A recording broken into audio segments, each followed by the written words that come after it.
Right. So today we are going to do a deep dive into a topic that is really transforming the world of maritime ports, Yeah, that's right. and that is digital twins. Yeah. Now, you're not familiar with digital twins. They're essentially Yeah. virtual replicas Yeah, exactly. of complex systems like a whole port. Hmm. And they're powered by real-time data, which makes them incredibly powerful tools for everything from optimizing operations to Yes. improving safety to even reducing environmental impact. And what's really cool is that they can be used for all sorts of different things. Like, imagine being able to simulate the impact of a new shipping route or Uh-huh. test out different strategies for managing traffic flow without actually disrupting the real-world operations of the port. That's what I find so fascinating about this technology. It's like having a giant sandbox where you can experiment and innovate without any real-world consequences. Absolutely. And that's why digital twins are becoming increasingly popular in industries like manufacturing, healthcare, and even city planning. But today we're going to focus specifically on how they're being used to revolutionize maritime ports. Right. So now, to kick things off, can you give us a little bit more detail about what exactly a digital twin is and how it works? Sure. So basically, a digital twin is a virtual representation of a physical asset or system, in this case, a maritime port. Okay. And it's created by collecting data from a variety of sources, such as sensors, cameras, and other systems that are monitoring the real world port. So it's not just a static model. It's actually a dynamic living simulation that's constantly being updated with real-time information. Exactly. And that's what makes it so powerful because it allows port operators to see what's happening in the port at any given moment. Yeah, I imagine the level of detail that these digital twins can capture is pretty impressive, right? Oh, absolutely. You can actually zoom in and see individual cranes, moving containers, Wow. ships docking at berths, and even the flow of traffic in and out of the port. It's like having a bird's eye view of the entire operation. Yeah, and because the digital twin is constantly being updated with real-time data, it can be used to identify potential problems before they even occur. So it's like a crystal ball for the port. Kind of, but it's based on real data and sophisticated algorithms, not magic. Well, that makes it even cooler in my book. Okay. But let's get specific. What are some of the key ways that ports are using digital twins to improve their operations? Well, one of the biggest areas is operational optimization. So digital twins can be used to identify and address bottlenecks in traffic flow, Hmm. optimize berth allocation for incoming ships, and even forecast energy consumption based on weather patterns and cargo volume. So they can essentially make the entire port run more smoothly and efficiently. Exactly, and that translates into shorter wait times for ships, reduced fuel consumption, and lower operating costs. And I imagine that has a ripple effect throughout the entire supply chain. Oh, absolutely, because if a port can operate more efficiently, then goods can move more quickly and smoothly from point A to point B. And that's a huge benefit for everyone involved, from the manufacturers to the consumers. Exactly, but operational optimization is just one piece of the puzzle. Digital twins can also be used for predictive maintenance. Oh, tell me more about that. So, by monitoring the real-time data from sensors embedded in cranes, trucks, and other equipment, Okay. digital twins can actually predict when a piece of equipment is likely to fail. Whoa, that's incredible. Yeah, and that allows port operators to schedule maintenance before a breakdown occurs. So it's all about preventing those costly and disruptive downtime events. Exactly. And it can also help to extend the lifespan of equipment, which saves money in the long run.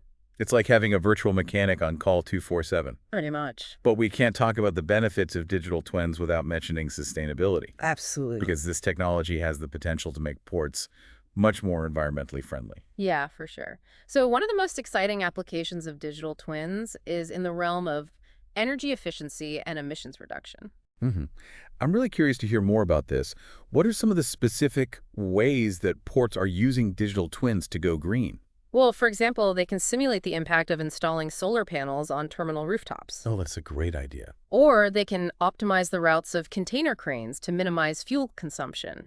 They can even experiment with different strategies for managing the power grid. Wow, so they can basically test out different sustainability initiatives in the virtual world before implementing them in the real world. Exactly. And that allows them to minimize risk and maximize impact. It's like having a virtual laboratory for sustainability. That's a great way to put it. And it's not just about environmental sustainability. It's also about financial sustainability. Hmm. Because by optimizing operations and reducing energy consumption, ports can save money on operating costs. Right. And that makes them more competitive and resilient in the long run. So it's a win-win for everyone involved. The port gets to be more sustainable, and they also save money in the process. Eh. This is also fascinating. But I imagine there are also challenges to implementing and managing such complex systems. Oh, for sure. There are definitely challenges. What are some of the hurdles that ports face when adopting digital twin technology? Well, one of the biggest challenges is data integration.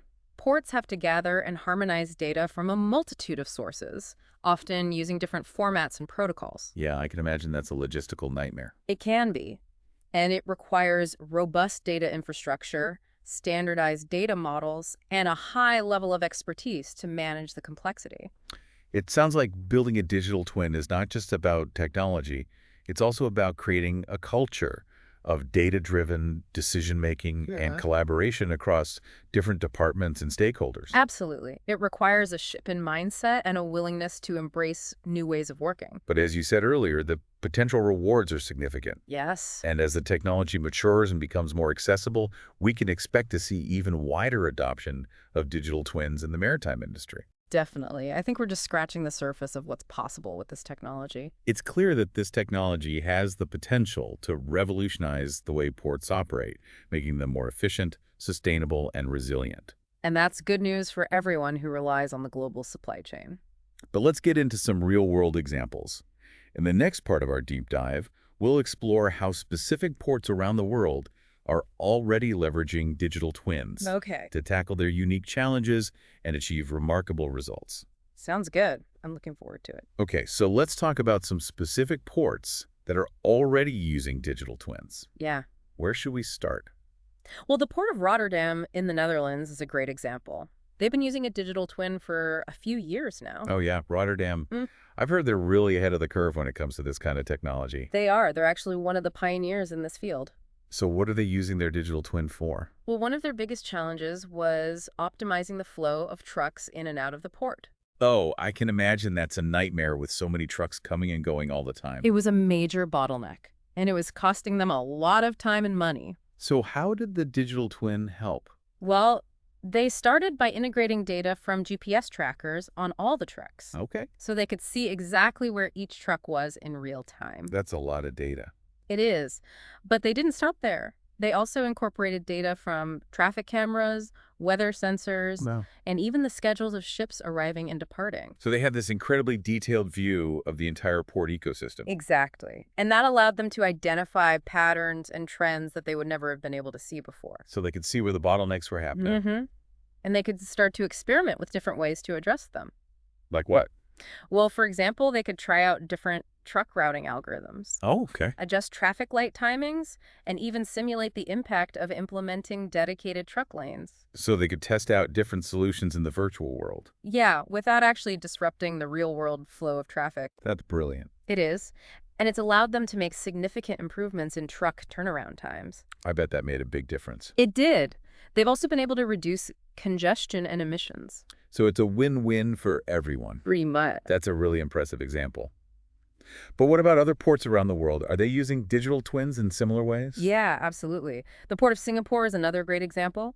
They're using a digital twin to optimize berth allocation. Berth allocation, what's that? It's basically assigning docking spaces to incoming ships. Oh, okay. And it's a really complex process because you have to take into account a lot of different factors. Like what? Well, the size of the ship, Mm-hmm. the type of cargo it's carrying, the arrival time, Yeah. the availability of cranes and other equipment. That sounds like a giant puzzle. It is. And the digital twin helps them solve that puzzle in real time. So they can make sure that ships are docked and unloaded as Mhm. quickly and efficiently as possible. Exactly. Hmm. And that's crucial for a port like Singapore, which handles a huge volume of traffic. I can imagine. They're also using their digital twin to enhance safety and security. Oh, really? How so? Well, they've integrated data from security cameras, Okay. motion sensors, and even facial recognition systems into their digital twin. Wow, that's high tech. It is.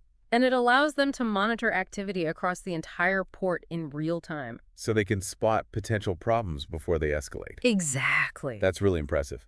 But what about the Port of Los Angeles? Los Angeles. They handle a ton of cargo too, right? Oh, yeah, they're one of the busiest ports in North America. So are they using digital twins as well? They are, but they face a different set of challenges than Rotterdam or Singapore. Oh, so? Well, Los Angeles has a much more fragmented ecosystem with lots of different stakeholders. Like what? Well, you have the terminal Okay. operators, the shipping lines, the trucking companies, Hmm. the railroads, and all sorts of other players. So it's not as centralized as some of the other ports we've talked about. Right, and that can make it difficult to coordinate operations and share information. So how has the digital twin helped them?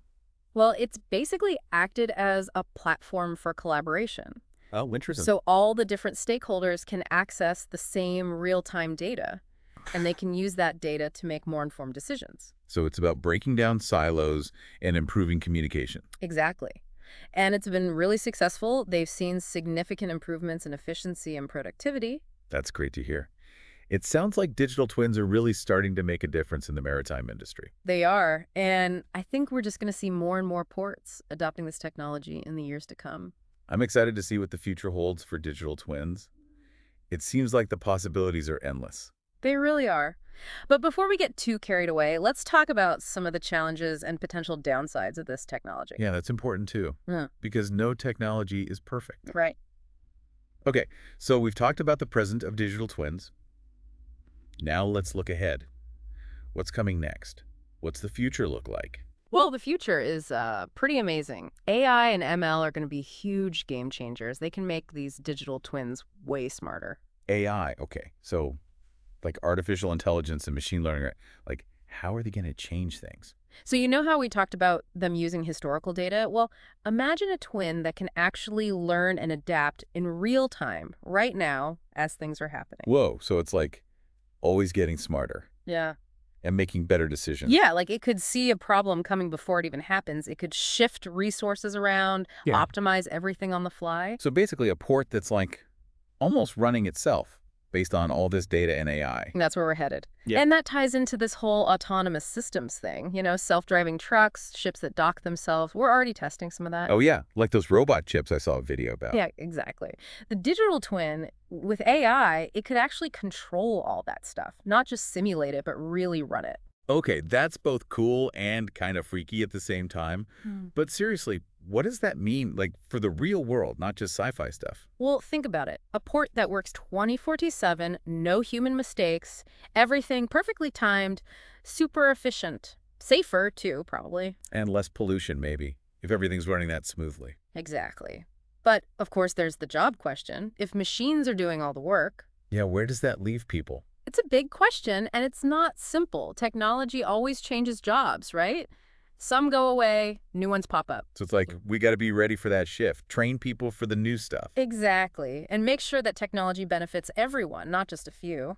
But let's zoom out even further. What about digital twins and, like, global trade, the whole picture? Oh yeah, good point. It's not just about one port doing its own thing. Right. Think about a network of these twins, all the major ports connected, sharing data in real time. Like a global brain for shipping. That'd be wild. It would. You could see disruptions coming way in advance, reroute stuff, keep things moving no matter what, faster deliveries, lower costs. That's like next level efficiency for the whole planet. Yeah. Kind of makes you think, doesn't it? But hold on, there's got to be downsides, right? Like too much reliance on this tech. Oh, for sure. Cybersecurity is a huge one. Imagine hackers messing with these systems, shutting down ports. That'd be chaos. Yeah, that'd be bad. We're talking about like the world's economy here. Exactly. And we got to be careful about bias, too. The algorithms, if they're trained on bad data, they can make unfair decisions, hurt certain regions or groups. So it's like the tech itself is powerful, but it depends how we use it, right? Yeah. The human side of things matters. Big time. We got to stay ethical, make sure there's human oversight, even as automation increases. It's a balancing act. For sure. Well, this has been an awesome deep dive. Digital twins, they're already changing ports, but the future is even more mind-blowing. It really is. And who knows what else we'll come up with, right? Technology keeps moving. We just got to keep up. Absolutely. Thanks for taking us on this journey, and to everyone listening, keep exploring, keep learning, and keep diving deep into the world around us.